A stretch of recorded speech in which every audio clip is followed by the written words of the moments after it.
नमस्कार दोस्त, मेरा नाम रुपेश और आप देख रहे हैं जनरल पब्लिक सेवा। दोस्तों, आज के इस वीडियो में हम आप लोगों को बताने वाले हैं बिहार उद्यमी योजना के अंतर्गत आप लोग को फॉर्म किस प्रकार से फिलअप करना है। लाइव प्रोसेस इस वीडियो में हम आप लोग को दिखाने वाले हैं। जैसे कि आप लोग को पता ही होगा कि बिहार उद्यमी योजना के अंतर्गत बिहार सरकार के द्वारा जो है युवाओं को स्वरोजगार करने के लिए लोन दिया जाता है 10 लाख रुपया का। उनमें जो कि 5 लाख रुपया माफ किया जाता है। 5 लाख रुपया जो है बिना ब्याज का 7 साल में वापस करना होता है।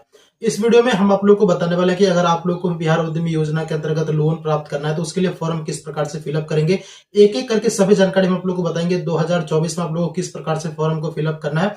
इस बार जो है कुछ अलग तरीका से आप लोग का फॉर्म जो है वो फिलअप हो रहा है और हम आपको लेटेस्ट प्रोसेस दिखाते हैं कि अब जो है आप लोग को फॉर्म भरना है वो क्या क्या चीज उसमें मांगा गया है, यानी कि कौन कौन सा कॉलम नया नया ऐड हुआ है और नया डॉक्यूमेंट जो लगेगा वो कौन कौन सा नया डॉक्यूमेंट लगेगा। सभी जानकारी हम आप लोग को इस वीडियो में दिखाएंगे, तो प्लीज आप लोग वीडियो को एंड तक जरूर देखिएगा। आधा अधूरा वीडियो को देखोगे तो आपको जानकारी समझ में नहीं आएगा दोस्त, इसीलिए बोल रहा हूं बार बार कि आप लोग वीडियो को पूरा ही देख लीजिएगा। आप लोगों से एक अनुरोध है दोस्त, चैनल पे पहली बार विजिट किया हो तो चैनल को सब्सक्राइब कर दीजिएगा और वीडियो को एक लाइक जरूर कर दीजिएगा। चलिए सीधे प्रोसेस की तरफ हम बढ़ते हैं, आप लोग वीडियो में एंड तक बने रहिए। तो दोस्तों, आप लोग को अप्लाई करने के लिए सबसे पहले ये वाला वेबसाइट पर आ जाइएगा जो अभी आप यहाँ पर देख रहे हो डिस्प्ले पर। बिहार उद्योग विभाग मतलब उद्यमी योजना का जो ये ऑफिशियल वेबसाइट है बिहार सरकार का। तो आपको इन वेबसाइट पे आने के लिए गूगल क्रोम में टाइप जो करना होगा udyami.bihar.gov.in डालोगे तो आप इस वेबसाइट पर आ जाओगे। वैसे आपको इस वेबसाइट का लिंक वीडियो के डिस्क्रिप्शन में डाला हुआ है, जैसे लिंक पर क्लिक करोगे तो डायरेक्ट ही आप इस वेबसाइट पर आ जाओगे। यहाँ पर आ जाने के बाद जो है यहाँ पर आपको एक पंजीकरण का बटन आपको दिख रहा होगा यहाँ पर, ठीक है। इस पर आपको सिंपल सा क्लिक करना है। जैसे इस पर आप क्लिक करोगे आप लोगों को रजिस्ट्रेशन करने के लिए फॉर्म जो है वो दे दिया जाएगा। बट हम आपको इस वीडियो में जो दिखाएंगे वो यूजर मैनुअल के माध्यम से दिखाएंगे। इनका यूजर मैनुअल जो वो जारी हुआ है और उसमें जो है किस तरह से फॉर्म भरना है एक एक करके सभी जानकारी बतलाया गया है। हम आपको उसी के माध्यम से बतलाते हैं। जैसे यहाँ पर पंजीकरण पर आप क्लिक करोगे आपके सामने में जो है इस तरह का इंटरफेस आ जाएगा, ठीक है। इस तरह का यहाँ पर जो है कैसे कैसे फॉर्म को भरना है एक एक करके हम आपको सभी जानकारी दे रहे हैं, तो थोड़ा ध्यानपूर्वक से आप लोग देखिएगा और समझिएगा कि क्या कुछ नया इसमें आया हुआ है। तो देखिए, सबसे पहले जो है आप लोगों से यहाँ पर ऊपर में नाम मांगा गया है, तो यहाँ पर सबसे पहले आप लोग अपना नाम को फिल करिएगा। जो भी आप लोग का नाम होगा सर्टिफिकेट के अनुसार ही भरिएगा, आधार कार्ड के अनुसार आपको नाम यहाँ पर नहीं भरना है, ठीक है। जैसे कि first name, last name, middle name जो भी है वो आपको इनको यहाँ पर फिल करोगे। उसके बाद जो है यहाँ पर आपको एक अपना ईमेल आईडी डालिएगा, जो ईमेल आईडी आपका एक्टिव हो वो वाला ईमेल यहाँ पर डालिएगा, ठीक है। उनके बाद यहाँ पर मोबाइल नंबर, वही मोबाइल नंबर डालिएगा दोस्त जो आपके आधार कार्ड से लिंक होगा, वो वाला मोबाइल नंबर आपको यहाँ पर फिल करना है। अपना आधार नंबर यहाँ पर फिल करेंगे। उसके बाद यहाँ पर आवेदन का प्रकार, यहाँ पर सबसे बड़ा मेन प्रॉब्लम आप फंस जाओगे। यहाँ पर बहुत लोग गलती कर देते हैं। अपना जाति प्रमाण पत्र निकालिएगा, उस पर लिखा रहेगा कि आप कौन सा जाति से हो, अनुसूचित जाति, अनुसूचित जनजाति से हो या फिर अति पिछड़ा वर्ग या फिर जो है महिला उद्यमी। अगर कोई महिला फॉर्म को भर रही है तो वो जो है अगर SC ST नहीं है तो वो महिला जो है महिला उद्यमी को सेलेक्ट करेंगे। उसके बाद युवा उद्यमी जो जनरल कैटेगरी से आ रहे हैं, मतलब जो अति पिछड़ा वर्ग और SC ST नहीं है वो लोग जो है युवा उद्यमी को सेलेक्ट करेंगे, ठीक है। यहाँ पर इनको सेलेक्ट करेंगे। उनके बाद यहाँ पर OTP प्राप्त करे का बटन आपको दिखेगा, यहाँ पर आपको सिंपल सा क्लिक करना है। जैसे इस पर आप क्लिक करोगे OTP आपके नंबर पे आ जाएगा 4 अंक का। OTP आप यहाँ पर जो है एक एक करके फिल करोगे। OTP फिल करने के बाद यहाँ पर सत्यापित करे पर आपको क्लिक करना है। जैसे आप लोग का रजिस्ट्रेशन सक्सेसफुली हो जाएगा, ठीक है। जैसे हो जाएगा आपके नंबर पे जो है, जो नंबर अभी आप डाले हो उसी नंबर पे आपको एक पासवर्ड भी आ जाएगा, तो वो पासवर्ड आपको डाल करके अभी लॉगिन करना पड़ेगा। जैसे इस पर सत्यापित करे पर आप क्लिक करोगे आपको लॉगिन पेज दिख जाएगा। लॉगिन पेज जब दिखेगा तो इसी प्रकार से आपको लॉगिन पेज दिखेगा। यहाँ पर लिखा रहेगा यहाँ लॉगिन करें, तो अपना आधार नंबर ऊपर में कॉलम में यहाँ पर फिल करोगे, पासवर्ड यहाँ पर फिल करोगे और उसके बाद यहाँ पर जो है लॉगिन करे पर आपको क्लिक करना है। जैसे इस पर आप क्लिक करोगे आपका फाइनल जो है लॉगिन हो जाएगा। जब लॉगिन होगा तो इसी प्रकार से आपको डैशबोर्ड जो है दिखने लगेगा। यहाँ पर जो है आपको एक एक करके सभी जानकारी को फिल करना है। देखिए, आप लोग का नाम जो है वो ऑलरेडी यहाँ पर फिल किया है रजिस्ट्रेशन में, तो आप लोग का नाम दिखाएगा। जेंडर आप फिल नहीं किए हैं रजिस्ट्रेशन में, तो यहाँ से जो है जेंडर को सेलेक्ट करेंगे, स्त्री है या फिर पुरुष या फिर अन्य जो भी है उनको आप सेलेक्ट करेंगे। डेट ऑफ बर्थ आप जो है अभी सेलेक्ट नहीं किए हो रजिस्ट्रेशन में, तो डेट ऑफ बर्थ को यहाँ पर सेलेक्ट करिएगा। इस कैलेंडर पर क्लिक करके जो है डेट ऑफ बर्थ को अपना सेलेक्ट करना है। उसके बाद जो है अपना गार्जियन का नाम डालिएगा, माता या फिर पिता जिसका भी आप गार्जियन में यूज करते हो सर्टिफिकेट पे उनका नाम डालिएगा। तो अब देखिए 10th के सर्टिफिकेट पे जो माता और पिता का दोनों का नाम रहता है, तो आपको यहाँ पर फादर का ही नाम डालिएगा, क्योंकि आपके आधार कार्ड पर जो है माता का नाम नहीं होगा, मतलब पिता का ही नाम होगा, तो पिता का ही यहाँ पर नाम डालिएगा। अपना मैरिड स्टेटस बताइएगा, आप मैरिड हो या फिर अनमैरिड हो। तो देखिए इसमें कुछ फर्क आपको नहीं पड़ता है, आप मैरिड हो या फिर अनमैरिड हो, आपको दोनों केस में लोन दिया जाता है। शादीशुदा को भी और अनमैरिड को भी लोन दिया जाता है। तो आप ये मत सोचिएगा कि हम अनमैरिड डालेंगे या फिर मैरिड डालेंगे उससे कोई प्रॉब्लम होगा, कोई प्रॉब्लम आपको नहीं होने वाला है। तो आप जो भी हैं आप अपने अकॉर्डिंग यहाँ पर डालिएगा। उनके बाद आपको अपना पूरा पता यहाँ पर लिखिएगा, ward number, post office, police station, block, ये सब चीज़ आपको यहाँ पर डालना है, ठीक है। उसके बाद यहाँ पर थाना डालिएगा। अपना यहाँ से इस पर क्लिक करके जो अपना जिला को सेलेक्ट करिएगा, पिन कोड डालिएगा, स्टेट ऑलरेडी आपको बिहार दिखाएगा ही, आधार नंबर आपका यहाँ पर दिखाएगा, मोबाइल नंबर आपका ऑलरेडी दिखाएगा, ईमेल आईडी भी दिखाएगा, और ये जो है आवेदन का प्रकार ये भी आपको ऑलरेडी ही दिखाएगा, क्योंकि ये चीज़ अभी आप रजिस्ट्रेशन में फिल किए हो तो ये आपको दोबारा फिल करने का जरूरत नहीं है, ठीक है। उनका जो यहाँ पर अपना जाति को सिलेक्ट करिएगा कि आप कौन से जाति से आ रहे हो, तो वहां पर रजिस्ट्रेशन में जैसे आप डालोगे ना उसी हिसाब से यहाँ पर शो हो जाएगा। जैसे वहाँ पर युवा उद्यमी हम डाले हुए हैं, मतलब समझने के लिए युवा उद्यमी डाले हैं, तो युवा उद्यमी में इतना सारा जाति आ रहा, तो इनमें से हम किसी एक को सेलेक्ट करेंगे, ठीक है। उनके बाद जो है यहाँ पर शैक्षणिक योग्यता कहाँ तक हम पढ़े लिखे हैं उनको यहाँ पर सेलेक्ट करेंगे। यहाँ पर ITI है, डिप्लोमा है, उसके बाद intermediate, graduation, post graduation, PhD या फिर अन्य। तो इसमें अगर आप इंटर पास रहोगे तभी आप फॉर्म को भर पाइएगा, अगर इंटर पास नहीं है तो फॉर्म को नहीं भर पाओगे। तो आप कम से कम इंटर पास रहोगे तभी भरिएगा फॉर्म को, ठीक है। तो यहाँ पर मिनिमम जो है वो इंटर पास है, ऊपर जहां तक ले जा सकते हैं।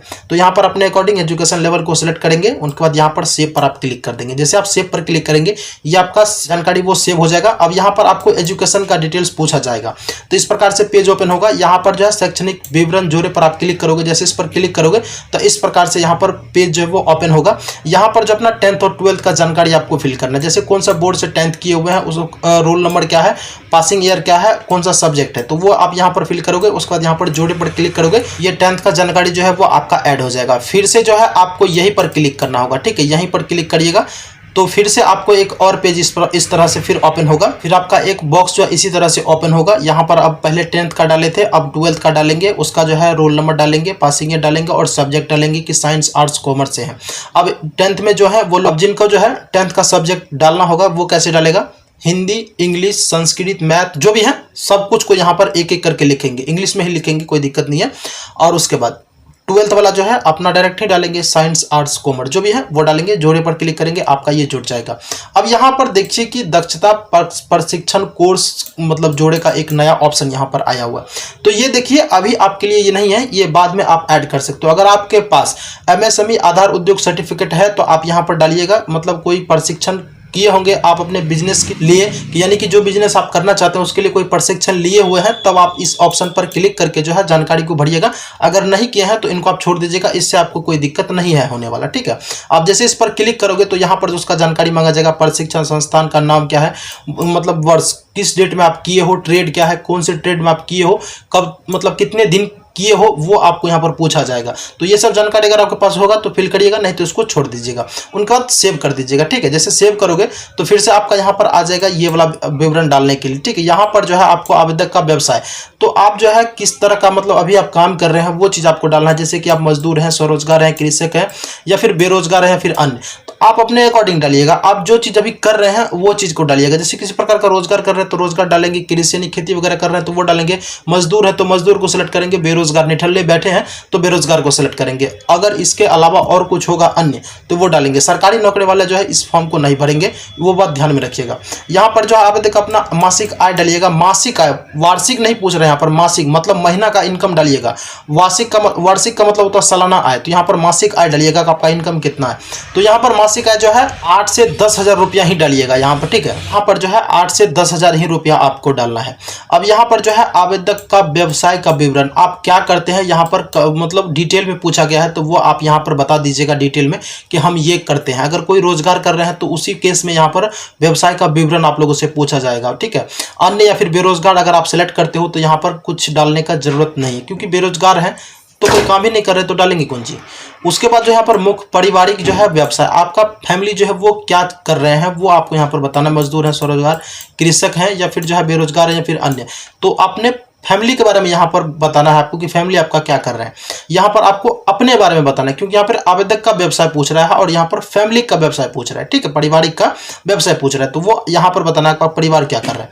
यहाँ पर जो है कुल पारिवारिक आय जो है यहाँ पर पूछा गया है, तो यहाँ पर देखिए कुल पारिवारिक वार्षिक आय मतलब सालाना आय यहाँ पर वार्षिक है, और यहाँ पर जो क्या था मासिक आय था। यहाँ पर मासिक का मतलब महीना हो जाता है, यहाँ पर देखिए वार्षिक है तो सालाना आय। सालाना आय जो जितना आय आपके आय प्रमाण पत्र पर होगा उतना ही डालिएगा। 1 लाख हो, 1,10,000 हो, 1,20,000 हो, जो भी हो डाल दीजिएगा। लघु उद्यमी वाला प्रॉब्लम इसमें नहीं है कि आपका 60,000 70,000 होगा तभी जाकर के अप्रूवल होता है। इसमें ऐसा कुछ नहीं है, आपका इनकम जितना भी हो कोई दिक्कत नहीं है, चल जाएगा। अब ऐसा नहीं कि भाई साहब आपका 10 लाख 20 लाख इनकम होना चाहिए, नहीं। जो नॉर्मली होता है 1,10,000, 1,20,000, 90,000 उस तरह से होना चाहिए, तो वो आप यहाँ पर डालोगे। ठीक है, यहाँ पर पूछ रहा है कि आपका कोई भी सदस्य सरकारी नौकरी में है तो आपको यहाँ पर नहीं सेलेक्ट करना है। हाँ सेलेक्ट करोगे तो आपका काम नहीं बनने वाला है, क्योंकि सरकारी नौकरी वालों के लिए ये चीज़ नहीं है। यहाँ पर नहीं करने के बाद डायरेक्ट यहाँ पर सेव पर क्लिक कर दीजिएगा। अब जैसे यहाँ पर जो ऑप्शन बताया गया है ये उसके लिए है जो यहाँ पर नहीं के अलावा यस सेलेक्ट करेंगे तो उनको यहाँ पर बताना होगा कितना कमाता है सरकारी नौकरी से।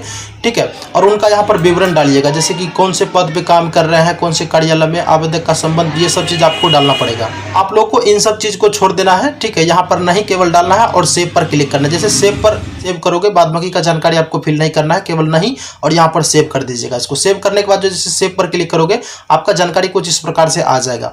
अब यहाँ पर आप लोग को बताना है कि संगठन का मतलब प्रकार बताना है। ठीक है, यहाँ पर कहा गया है क्या आपने प्रोप्राइटरशिप, पार्टनरशिप या फिर जो है LLP अथवा प्राइवेट लिमिटेड कंपनी का संगठन है या फिर नहीं है, आपको नहीं सेलेक्ट करना है यहाँ पर। उसके बाद यहाँ पर कह रहा है क्या आपने प्रोप्राइटरशिप, पार्टनरशिप या LLP जो है कंपनी संगठन किया है, तो यहाँ पर जो आपको नहीं डालना है और नीचे में भी वही चीज़ पूछ रहा है कि आपको नहीं डालना है। ठीक है, वैसे देखिए यहाँ पर लिखा हुआ है कि यदि कंपनी जो आपका पंजीकृत नहीं हुआ तो आपका फॉर्म जो वो खारिज कर दिया जाएगा। मतलब इनमें आप लोग नहीं सेलेक्ट करिएगा। ठीक है, इससे कोई दिक्कत नहीं होने वाला, बस ये कहने के लिए है, ऐसा कुछ नहीं है कि पहले से बिजनेस होगा तभी जाकर के आपका फाइल जो अप्रूवल होगा, ऐसा कुछ नहीं है।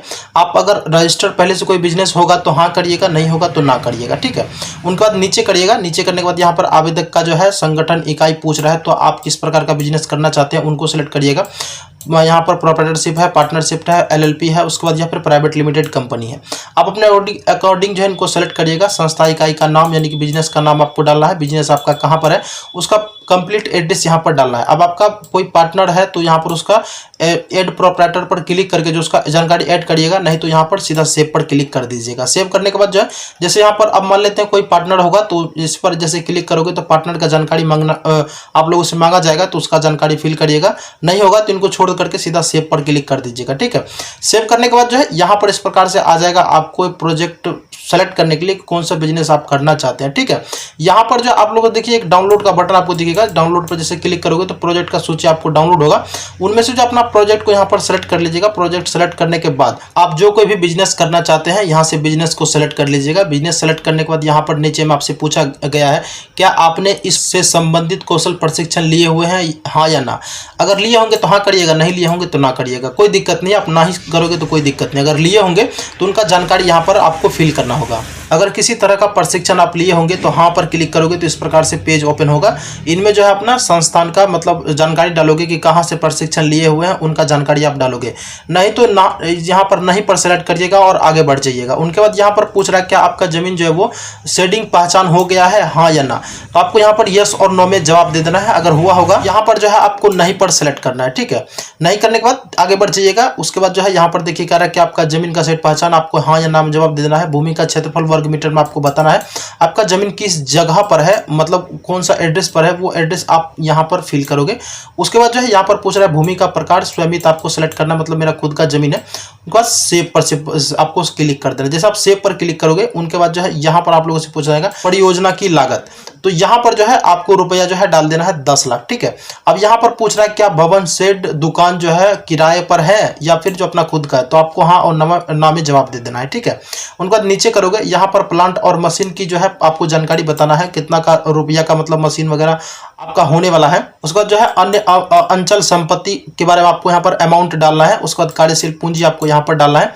उसके बाद यहाँ पर सिंपल सा आपको सेव पर क्लिक कर देना है। ठीक है, सेव पर जैसे क्लिक करोगे यहाँ पर आप लोगों से बैंक जानकारी मांगा जाएगा, तो अपना बैंक का जानकारी यहाँ पर डालोगे। जैसे बैंक का नाम डालोगे, शाखा का नाम डालोगे। उसके बाद यहाँ पर जो है खाता का जो है आपको दो ऑप्शन, जिस पर क्लिक करने के बाद दो ऑप्शन आएगा, एक सेविंग का, करंट का, तो सेविंग को आप सेलेक्ट करिएगा। IFSC कोड डालिएगा, खाता नंबर डालिएगा और यहाँ पर जो अपना चेकबुक का जो है वो ट्रांजैक्शन आईडी डालिएगा। तो चेकबुक निकालिएगा तो यहाँ पर देखिए सबसे लास्ट में जो आपका ये ट्रांजैक्शन आईडी यहाँ पर लिखा हुआ है, तो ये वाला ट्रांजैक्शन आईडी जो है ये वाला बॉक्स में आपको डालना है और यहाँ पर सेव पर आपको क्लिक करना है। जैसे आप सेव पर क्लिक करोगे उसके बाद आप लोगों से यहाँ पर डॉक्यूमेंट मांगा जाएगा अपलोड करने के लिए। तो डॉक्यूमेंट में आपको जाति प्रमाण पत्र अपलोड करना पड़ेगा, 10th का जो है मार्कशीट अपलोड कर दिया, फिर सर्टिफिकेट, उसके बाद 12th का करिए करिए। अगर कोई और आपके पास और कोई उच्चतम शिक्षा प्राप्त किए हैं, जैसे कि बीए हो, बीएड हो, ग्रेजुएशन जो भी है, अगर आप किए होंगे, डाले होंगे, तो आप उनको भी यहाँ पर डालिएगा। अगर नहीं है तो इनको छोड़ दीजिएगा। उसके बाद यहाँ पर एक आवास प्रमाण पत्र यहाँ पर चूज फाइल करिएगा, अपलोड पर क्लिक करिएगा। संस्था इकाई प्रमाण पत्र, आधार, उद्योग होगा तो इनको अपलोड करिएगा, नहीं तो छोड़ दीजिएगा। जिसके यहाँ पर रेड स्टार लगा हुआ है, स्टार मार्क लगा हुआ है, लेकिन जब फॉर्म भरेंगे तो ये रेड स्टार नहीं रहेगा उसमें, ठीक है। उसके बाद यहाँ पर देखिए आपको पैन कार्ड बताया गया है, बट पैन कार्ड हो सकता है इस बार ना लगे, लेकिन यहाँ पर तो दिया गया है। तो अगर होगा तो पैन कार्ड होगा तो पैन कार्ड भी आप अपलोड कर दीजिएगा। वैसे हमको नहीं लगता कि ये सब चीज़ जो है अपलोड करने के लिए कहा जाए, बट यूजर मैनुअल जारी हुआ है, उसमें तो बताया गया है। अब आगे जो भी हो, जो जैसा भी है, हम आपको पहले ही सूचित कर देते हैं, ठीक है। उनके बाद देखिए यहाँ पर जो है आप जमीन से संबंधित जो है आप लोगों से पेपर मांगा गया है, बट ये भी जो है ऑनलाइन में नहीं लगता है, इस बार दिया गया है, पता नहीं, तो देख लीजिएगा। हमको लग रहा है कि इसमें जितना चीज़ अब इस बार दिया है उतना चीज़ जो है नहीं ले तो वही बेटर है, क्योंकि इस बार थोड़ा सा टफ देख रहे हैं। तो आगे जो भी हो हम आपको सूचित कर ही रहे हैं। यहाँ पर जो है आप लोग को जमीन का रसीद जो है वो अपलोड कर दीजिएगा। उनके बाद यहाँ पर कौशल प्रशिक्षण अगर लिए हैं तो यदि उपलब्ध हो तब तो यहाँ पर अपलोड कर दीजिएगा, नहीं है तो छोड़ दीजिए। कैंसिल चेक आपको यहाँ पर अपलोड करना पड़ेगा। कैंसिल चेक चूज फाइल करिएगा, अपलोड पर क्लिक करके अपलोड करिए। प्रोफाइल फोटो अपलोड करिएगा, फिर यहाँ पर प्रोफाइल 2 आ गया है। तो चलिए यहाँ पर जो है एक आपको अपलोड करना पड़ता है। एक फोटो आपको अपना फोटो अपलोड करिएगा, उसके बाद यहाँ पर अपना हस्ताक्षर अपलोड करिएगा। चूज फाइल करने के बाद अपलोड पर क्लिक करिएगा। अपलोड जो करिएगा डॉक्यूमेंट तो एक एक करके करिएगा। जैसे जाति प्रमाण पत्र यहाँ पर चूज फाइल किए, फिर उसके बाद यहाँ पर अटैच हुआ फाइल अपलोड पर क्लिक किए। इस साइड में जो अपलोड का एक आपको तीर का बटन दिखेगा, ठीक है। फिर उसके बाद इसको अपलोड किए, फिर उसके बाद इसको अपलोड किए, फिर अपलोड पर क्लिक किए। ऐसे करके सभी को अपलोड करिएगा।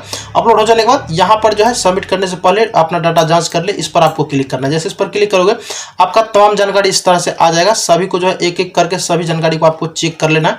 अगर सब कुछ आपका ठीक रहता है तो सबसे नीचे करिएगा। नीचे करने के बाद जो है इस तरह से आपका डॉक्यूमेंट भी दिखा देगा। इस पर क्लिक करके अपना डॉक्यूमेंट का प्रीव्यू भी चेक कर सकते हो कि डॉक्यूमेंट हम डाले हुए हैं सही डाले हुए हैं या फिर गलत डाले हुए हैं। अगर आपका सब कुछ ठीक लगता है तो आपको जो है यहाँ पर क्लिक करना होगा, ठीक है, फॉर्म जमा करे पर। जैसे आप यहाँ पर फॉर्म जमा करे पर क्लिक करोगे इस प्रकार से आ जाएगा, मतलब डिक्लेरेशन देने के लिए।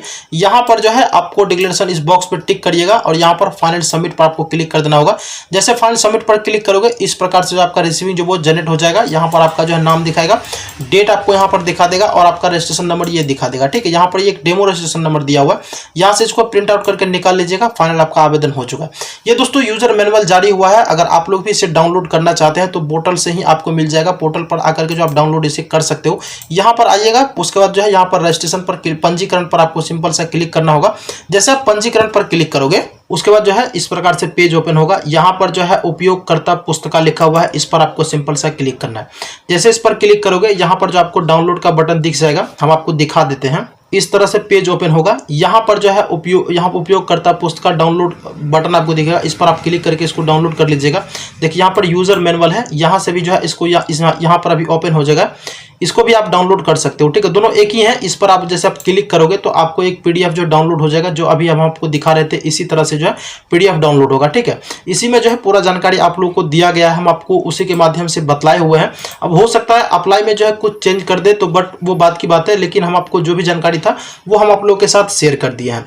उम्मीद करते हैं ये वीडियो आपको अच्छा लगा होगा। तो आप लोग प्लीज वीडियो को लाइक कर दीजिएगा, चैनल को सब्सक्राइब कर दीजिएगा। 1 तारीख से इसमें फॉर्म जो है वो शुरू हो जाएगा। हम आपको 1 तारीख को ही वीडियो बना करके बतला देंगे किस तरह से आपको नया फॉर्म फिलअप करना है, लाइव फॉर्म भर करके दिखा देंगे। ये एक जो है डेमो फॉर्म मतलब था और डेमो ही हम आपको दिखाए हैं यूजर मैनुअल के माध्यम से कि किस तरह से फॉर्म को भरा जाता है। तो ऑलमोस्ट हम आपको दोस्तों सारा जानकारी दे ही दिए हैं। अगर किसी तरह का कोई सवाल होगा तो वो आप मुझे कमेंट करके पूछ लीजिएगा, जहां तक हमें पता होगा वहां तक हम आप लोग को अवश्य बतला देंगे।